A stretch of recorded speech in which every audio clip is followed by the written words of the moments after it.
सबको मेरी राम राम। सुबह की कड़ाके की ठंड और मेरे मॉर्निंग व्लॉग में आप सभी का स्वागत है। एक प्यारी सी सुबह, एक नई सुबह जो हम सबको हर रोज़ भगवान के आशीर्वाद के रूप में मिलती है। तो चलिए नई उम्मीद और नई खुशी के साथ आज के दिन का स्वागत करते हैं। फिर सुकून से बैठकर मैंने एक गिलास गर्म पानी पिया। उसके बाद काम में लग गई। इधर का सामान उधर रखा और उधर का सामान इधर रखा और फिर मैंने झाड़ू लगाया। बिल्कुल घर का एक एक कचरा कोने कोने से मैंने निकाल दिया। उसके बाद मैंने चाय बनाई और चाय बनाते बनाते मैं भूल गई थी कि मुझे पानी का कैंपर खाली करना है। इतने में पानी वाले आ गए थे और वो हॉर्न बजाने लगे, तब मुझे याद आया। तो मैंने पहले मेरी चाय छान ली थी, लेकिन चाय बीच में छोड़कर मैं फटाफट कैंपर खाली करके ताज़ा पानी भरवा के लाई। इतने में मेरी चाय ठंडी हो गई थी। फिर मैंने मेरी चाय दोबारा गर्म की और फिर दोबारा मैंने आराम से बैठकर सुकून के साथ चाय पी और फिर दोबारा से मेरे काम में लगी। मैंने पानी गर्म किया और पोछा लगाया और फिर मैं नहाई। फिर मैंने अपनी 2-4 फ़ोटो क्लिक की। उसके बाद मैं खाना बनाने लगी और मैंने खाने में आज बनाया था आलू मटर और गाजर की सब्ज़ी और साथ में बाजरे की रोटी। तो साथ में चाय तो बनानी होती है, तो मैंने चाय भी साथ में बना ली थी और मैंने वीडियो भी शूट की है साथ में, और साथ में मैं फ़ोन में भी देखती रही और साथ के साथ खाना भी बनाती रही। और साथ में मैंने रोटियां सेकते हुए रोटी भी कैमरे में दिखाया है कि देखो मैंने कैसे रोटी बनाई हुई है। और सर्दी के सीज़न में काफ़ी लंबा टाइम हो चुका है मटर खाते खाते, तो मटर गाजर खाते खाते थोड़ा पेट का हाजमा भी ख़राब सा लग रहा है। ख़राब तो नहीं हुआ, मतलब कि टेस्ट जो है ना, बस वही रोज़ खाते हैं तो इसलिए थोड़ा टेस्ट बोर हो चुका है। इसलिए मैंने अपने लिए बाद में फिर चटनी बनाई, क्योंकि ये मेरी फेवरेट चटनी है और कोई और तो खाता नहीं है, तो मैंने अपने लिए लास्ट में बनाई थी। और ये है गाजर की चटनी। इसमें मैंने नमक और लाल मिर्च मिलाया है और कूट कूट के चटनी बना दी इसकी। और अगर मैं गुस्से में होती हूँ तो चटनी बहुत ज़्यादा अच्छी बनती है, क्योंकि फिर पूरा जोर लगता है कूटने में और कूट कूट के बारीक चटनी बन जाती है। इसलिए जब गुस्सा आता है तो आप लोग भी चटनी ज़रूर बनाया करें। गुस्से में अपनी एनर्जी कहीं और वेस्ट करने से अच्छा है चटनी कूट ली जाए, और चटनी भी बन जाएगी, आपका काम भी हो जाएगा और खाने में नया टेस्ट भी मिल जाएगा। तो खाना खाने के बाद मैंने रसोई की सफाई की और फिर मैं बर्तन धोने में लग गई। तो मैंने पहले सिंक में बर्तन इकट्ठे किए, फिर उनको मांज के मैंने सिंक के बाहर निकाल दिया। अगर आप चाहें तो टाइम पास करने के लिए काउंट भी कर सकते हैं कि मैंने कितने बर्तन मांजे हैं। तो धीरे धीरे ही सही, लेकिन मैंने बर्तन सारे मांज लिए। और इतनी ठंड में बर्तन मांजना भी बहुत बहादुरी का काम है, इसलिए हम सब बहनें भी धुरंधर ही कहलाएंगी, क्योंकि ये भी वीरता का काम है और हमारे लिए भी कोई ना कोई वीरता पुरस्कार ज़रूर होना चाहिए। तो जैसे तैसे मैंने सारे बर्तन मांज के बाहर रखे।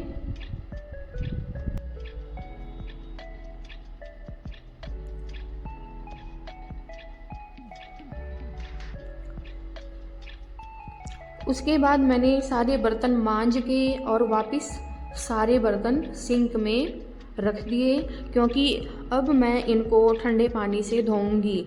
ठंडे पानी से धोने का मतलब है कि बर्तन में ठंडा पानी भरकर इन सारे बर्तनों के ऊपर एक बार ठंडा पानी डाल दूंगी, जैसा कि आप वीडियो में देख रहे हैं। और एक साइड मैंने पानी गर्म कर लिया है। तो सिंक वाले बर्तन मैं ठंडे पानी से धो चुकी हूँ, लेकिन लास्ट में इनको मैं गर्म पानी से निकालूंगी, क्योंकि इससे हमें ठंड नहीं लगती। क्योंकि मेरी प्रॉब्लम ये है कि जब मैं ठंडे पानी से बर्तन धोती हूँ ना, तो मुझे सीधा सिर में ठंड लगती है। पता नहीं कि सिर में दर्द शुरू हो जाता है, अजीब सा दर्द शुरू हो जाता है ठंडे पानी में काम करते करते। तो इसलिए लास्ट में मैं बर्तनों को अच्छे गर्म पानी में ज़रूर निकालती हूँ, क्योंकि इससे मेरे हाथ भी गर्म रहते हैं और मुझे ठंड की भी शिकायत नहीं होती। तो कुछ इस तरह से मैं बर्तनों का काम निपटाती हूँ। और लगभग आधे से ज़्यादा बर्तन मैंने गर्म पानी में धो लिए हैं। उसके बाद एक बार दोबारा मैंने गर्म पानी इस बर्तन में डाल लिया, टोपिए में डाल लिया, और बाकी के बचे हुए बर्तन भी मैंने गर्म पानी में निकाल लिए।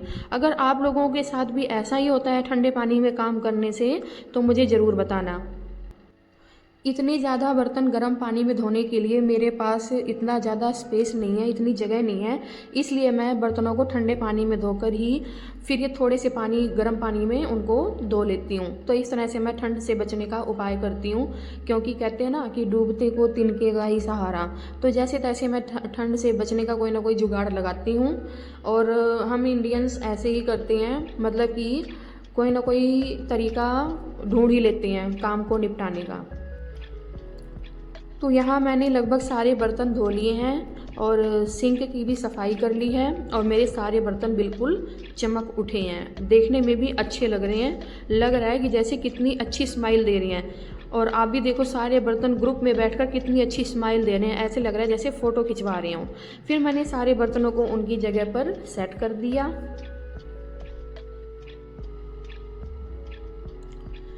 और बर्तनों का काम निपटाने के बाद दूसरे काम में लगी, जो कपड़े तय करने का काम है। ये कपड़े मैंने कल धोए थे। कल थोड़ी बहुत धूप निकली हुई थी, तो मैंने मौके का फ़ायदा उठाते हुए काफ़ी सारे कपड़े धोए। ख़ास तौर पे मैंने बेडशीट, रज़ाइयों के कवर, तकियों के कवर और चादर और तौलिए वगैरह, डेली के कपड़े तो थे ही 2-3 दिन के, लेकिन साथ में ये सारे कपड़े भी मैंने धो लिए थे।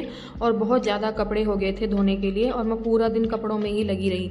और सर्दियों में वैसे भी हमें कम से कम भी 4 बार या 5 बार कपड़ों को उथल पुथल कर सुखाना ही पड़ता है। कभी सीधा करके, कभी उल्टा करके, कभी उनकी पॉकेट सुखानी होती है, कभी उनकी कोई किनारी गीली रह जाती है तो उसको भी धूप दिखानी होती है।